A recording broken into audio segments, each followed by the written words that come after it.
FleetWave has been very efficient for the technicians and for the fleet administration for the City of Ocala to streamline the processes and the billing of all the departments on a monthly basis.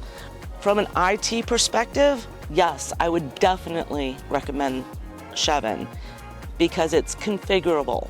You don't have to wait for the vendor to make changes to the system. You can have a trained administrator do screen changes and manipulate the view of every screen within the application, which is really nice. And you can add fields in that aren't normally there. User-defined fields, which is really nice.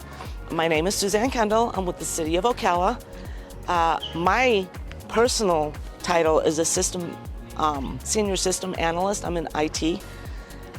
Our fleet department handles 2,200 vehicles and small equipment like lawnmowers and weed whackers and so on and so forth.